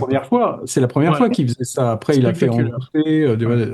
Mais il faut dire quand même là. Il faut dire un mot du chef-op du film qui s'appelle Conrad Hall, qui est un des plus grands chef-op américains, et qui avait justement créé, il paraît qu'ils avaient voulu, le Schlesinger lui avait demandé de faire que les noirs soient vraiment noirs. C'est-à-dire que quand ils sortent de la salle de bain, et tu vois vraiment la pièce, tu ne vois rien, tu vois, c'est comme s'il rentrait dans les ténèbres et tout d'un coup t'as les deux mecs qui arrivent et qui le chopent et qui le mettent dans la baignoire, mais disons que les noirs sont vraiment très noirs et ça c'est quelque chose qu'ils avaient vraiment déterminé comme ça. C'est un film très nocturne et très noir de façon générale qui annonce les Seven et tous ces films, quoi. La scène de la poursuite, sur 9 nuits ils l'ont tournée, t'imagines? Incroyable. Je crois qu'il y a des parties tournées à Los Angeles, bizarrement, de la poursuite à pied, là, tu vois. C'est tous les parties à New York. Les freeways font question de température, probablement. Hein. Parce qu'ils ont tourné entre février et mars. Et mouillé à New York, j'y crois pas trop. Hein. Moi, s'il fallait trouver une petite critique, si tu veux, à faire, c'est que je trouve que la partie, en fait, quand il a récupéré ses vêtements, qui va donner rendez-vous à Mark Keller et qu'ils partent vers cette maison, tu vois, qui a l'air d'être dans l'arrière de New York, enfin, comment upstate New York, là, quand ils sont un peu à l'extérieur, et qu'on arrive dans la maison qui a l'air d'être la maison du frère de Zell, en fait. Je trouve cette partie-là un peu plus faible, tu vois, avec les trois mecs qui arrivent, enfin... Je trouve qu'on a l'impression que la scène va pas tellement jusqu'au bout. C'est un pur règlement de compte, tu vois, pour avoir une information. Mais je me souviens plus bien comment c'était foutu dans le roman. C'est le seul moment où il tue des gens et il prend les choses en main. Si tu veux. Mais quand il rentre dans la maison et qu'il voit des photos enfants, il fait Zell a été un bébé. Et t'imagines pas que tous les tyrans, les dictateurs ont pu être bébés. Il n'est pas dupe une seconde. Il sait tout de suite qu'elle l'a trahi et tout ça, c'est bien fait quand même. When did you know? I didn't. Till now. Et ce que dit Marthe Keller, il y a une séquence, elle me dit, la caméra est sur moi, et en contre-champ, ça ne filme pas Hoffman, et Dustin pleure dans cette séquence-là. Elle me dit, c'est le plus beau cadeau que j'ai pu avoir, parce que moi, j'ai vu ses larmes, j'étais la seule à les voir. Il était tellement dans le jeu, Hoffman, dans l'intensité de jeu. On dit 3 mots sur l'affiche? Alors, ce qui Allez, est marrant va. sur Mark Keller, c'est moi je l'ai rencontré brièvement, je me souviens, alors bizarrement, à la première de Mission Impossible de Brian De Palma, et parce qu'elle avait le même agent que moi à l'époque, et il nous avait présenté, puis elle m'avait dit, mais vous avez, parce qu'il m'avait dit qu'il prépare un livre sur Brian De Palma, elle m'avait dit, parce qu'elle le connaissait bien, elle m'avait dit, mais vous avez compris quelque chose au film? Parce qu'elle avait rien compris à Mission Impossible. Et je lui ai demandé si elle avait mieux compris Marathon Man, et elle m'avait avoué qu'il y avait des trucs dans Marathon Man qu'elle n'avait pas compris non plus. Et elle avait Moi, elle rigolé est parce honnête. elle s'était dit en fait que le personnage que jouait Emmanuel Béard dans Mission Impossible, c'était un peu les rôles qu'on lui proposait à l'époque quand elle faisait les... C'est vrai, ouais. Et tu te dis qu'aujourd'hui, où il y a 15 ans ou 10 ans, je sais pas, ils auraient pris une actrice comme Diane Kruger pour jouer, tu vois, le personnage de Mark Keller, tu vois. Quelqu'un décide de refaire Marathon Man, tu vois, alors ce qui serait curieux serait, à mon avis, il le ferait en série aujourd'hui, tu vois, ce serait pas un film, mais C'est vrai. t'imagines le Oh, quelle casting qu'il y horreur. aurait aujourd'hui, t'aurais Tom Holland pour jouer Babe, tu vois, t'aurais des Oh castings non, mais il comme faut ça. pas. Timothy Chalamet pour faire machin. Timothy Chalamet, voilà, ouais. Non, mais la chance qu'on a eue, enfin, qu'on a une génération, c'est dans les années 70-80, Hoffman, Pacino, De Niro, Nicholson. Mais t'imagines la filmo qu'ils ont à cette époque-là? Tu sais, moi, j'ai eu Aujourd'hui, les mecs se contentent de production Netflix à 2 balles, là. 90% des sorties sur Netflix, Amazon, c'est une catastrophe. Et on nourrit la jeune génération avec ça. Donc, revoyez Marathon Man, revoyez tous ces films de cette époque-là. Oui, mais regarde, par exemple, je te dis, ils ont refait Présumé innocent, tu vois, ou des trucs comme ça. Il y a tout à fait un gars qui peut dire, tiens, on va refaire Marathon Man. C'est Jack Gyllenhaal qui va jouer le rôle de Roy Scheider, c'est Tom Holland qui va jouer le rôle de Steve Fan. Mais il paraît que Et, le remake du Chacal avec voilà, exactement. Rain Man, Charger. il paraît que c'était pas mal. Donc. Il est Pourquoi très bon, pas le C'est vrai que c'est Chacal. pas mal, Ouais. je l'ai pas vu, mais Ouais. c'est complètement changé. C'est pas l'assassinat de De Gaulle, ils ont complètement. Non, pas du tout, pas du tout. Mais c'est la même mécanique, si tu veux. Et le Peut-être qu'il faut personnage- changer Marathon Man aussi, tu vois, on sait pas quoi. De faire Ouais, mais différemment. tu vas faire quoi des Serbes, tu vois, qu'est-ce que tu racontes comme... C'est ça qu'ils vont faire et ça perdra la moitié de son jus, quoi, tu vois. C'est pas possible, puisque c'est des juifs et des nazis, Marathon Man. Mais Si ça tu fait veux, si tu penser au changes remake tout- de Chien de paille avec qui est complètement pas nécessaire, tu vois aussi. Et oublié, et complètement oublié. Ouais, qui n'a pas fonctionné en oublié. plus. Ouais. Si tu refais Marathon Man, tu es obligé de le refaire dans les années 70 et tout ça. Donc c'est cher d'abord, tu vois, parce qu'il faut reconstituer New York, tout ça. Et à mon avis, tu mets plus les scènes à Paris, tu mets les scènes ailleurs. Je me souviens plus dans le roman, est-ce que ça se passe à Paris, les scènes avec Doc? Je suis pas sûr, quoi, tu vois. Je me demande si c'est pas en Angleterre. Tu vois. Quand ils sont au restaurant, il y a Roy Scheider qui parle de truffe en croûte. Il fait, je vous conseille la truffe en croûte. The truffles on croûte here are marvelous. Et il dit à son frère, donc qui a même pas de cravate ni rien, qui arrive tout craché dans ce restaurant. And if you get hungry, I'll send the waiter out to the nearest McDonald's. Et si après ça tu as faim, j'enverrai le garçon de chercher un hot dog. Est-ce que vous savez pourquoi ils n'ont pas traduit McDonald's? Parce qu'il n'y avait pas de McDonald's à l'époque. Parce que voilà, en France, en 76, il n'y avait pas de McDo et ça a ouvert le 17 septembre 79 à Strasbourg, le premier McDo. Donc, les gens n'auraient pas compris qu'est-ce que ça veut dire, je vais te chercher un McDonald's, quoi. C'est drôle. Bien, c'est bon, on voit que vous nourrissez bien. On dit un petit mot sur l'affiche? Bah, vas-y, un petit mot on alors. t'attend. Oui, On c'est très t'attend. court. Donc l'affiche, parce qu'on parle jamais des affiches, cette très belle affiche que Laurent avait dans sa chambre lorsqu'il était adolescent. Voilà. Elle a été réalisée par Bill Gold. C'est un grand affichiste. Le mec, il a fait Casablanca, Tramway nommé Désir, Géant, Bonnie and Clyde, Bullitt, La Horde Sauvage, Orange Mécanique, bon, Barry Lyndon, Casanova de Fellini. Très longue collaboration avec Clint Eastwood, plus de 20 films ensemble. Donc tous les Dirty Harry, Pale Rider, Impitoyable. Et il prend sa retraite dans les années 2000. Il fait Space Cowboy et Mystic River. Et il accepte de sortir de sa retraite en 2011 par amitié pour Clint Eastwood. Il lui fait J. Edgar en 2011. Il aura eu quand même 6 films dont il a fait des affiches qui ont eu le meilleur Oscar du meilleur film. Voilà. Et il est décédé le 20 mai 2018 à l'âge de 97 ans. Alors, on peut dire un mot sur l'affiche que j'avais donc effectivement dans ma chambre. C'est que moi, c'est là que j'ai appris en fait ce que voulait dire thriller. C'est la première fois que j'ai vu ce mot. Un thriller. Ah, c'est qui, drôle, à l'époque, tu vois, bon, moi je parlais pas, enfin j'étais j'étais au collège, moi, quand c'est sorti. Et des thrillers, on disait pas tellement ça en C'est vrai. France. Donc, hein, Policier, on disait. Ouais. on disait un film policier, un film de suspense, tu vois, on disait. On disait pas. Et c'est la première fois que je voyais a thriller. Je me souviens, je me disais, mais c'est quoi ça, tu vois? Et voilà, ça vient pour moi. C'est là que dans Marathon Man m'a servi à apprendre le mot thriller. Mais c'est drôle, mais c'est vrai que c'est une catchphrase très lapidaire, mais qui est vraie. C'est un thriller. C'est Il y a extraordinaire. un terme à la même époque qui a complètement disparu aujourd'hui, c'est le chiller. Vous vous souvenez de ça? Oui, le chiller. Le chiller, on n'entend plus parler du tout. Non, de ça. maintenant on dit thrill, on dit plus chill. Mr. Frost, chiller. Voilà. Parce qu'il fait froid, Frost. On peut juste dire quand même un petit truc sur la légende urbaine de ce film, et on va rétablir la vérité. Donc la légende dit, et on le lit partout, que Laurence Olivier aurait repris Hoffman sur le tournage, parce que Hoffman, ça c'est vrai, il courait pour avoir l'air essoufflé avant une scène, où il aurait dû courir, il courait 1 kilomètre, et il arrivait sur le plateau, et la caméra tournait, il était dessus. Et la légende dit qu'à un moment donné, Laurence Olivier lui va le voir, il fait « Mais pourquoi tu cours ?» Il fait « Parce que je vais avoir l'air essoufflé. » Et Laurence Olivier lui aurait dit « Mais tu as qu'à jouer essoufflé. » Et c'est pas du tout ça, en fait. Parce que c'est le week-end, Hoffman passait quelques week-ends à Los Angeles. Comment il s'appelle? Laurence Olivier avait terminé ses scènes à New York. Il était à Los Angeles, où il devait répéter la fameuse scène finale tournée au studio Paramount. Et il faisait des petits débriefs à Laurence Olivier, raconter comment s'est passée sa semaine, etc. Et cette interview, il fait cette interview au Times Magazine, Hoffman, où il explique ça, d'accord? Sauf que le mec du Times Magazine a mal expliqué le truc. Donc Hoffman est avec Laurence Olivier et il explique, il fait, bah là j'ai fait 3 nuits blanches. Il fait, pourquoi t'as fait 3 nuits blanches? Parce que mon personnage doit être fatigué, etc. Il dit, mais pourquoi tu la joues pas fatigué tout simplement, quoi, tu vois? Et Laurence Olivier dit, enfin, je te dis ça, dans ma jeunesse, lorsque je faisais Hamlet au théâtre, tous les soirs, je sautais de 7 mètres de haut, alors que j'avais aucune raison de le faire, si c'était pour l'adrénaline. Il fait, alors, c'est pas moi qui vais te conseiller de pas le faire. Et Hoffman dit, mais ce que j'ai pas osé dire à Laurence Olivier à ce moment-là, c'est que mes 3 nuits blanches, je les ai pas passées à me morfondre dans mon hôtel. Mon hôtel était juste à côté du studio 54, où il y avait largement de quoi passer quelques nuits blanches. Voilà, donc la vraie anecdote, c'est celle-là, expliquée par Hoffman en interview dans les bonus du Blu-ray. Seulement, le journaliste du Time Magazine a sorti juste cette phrase-là. Voilà.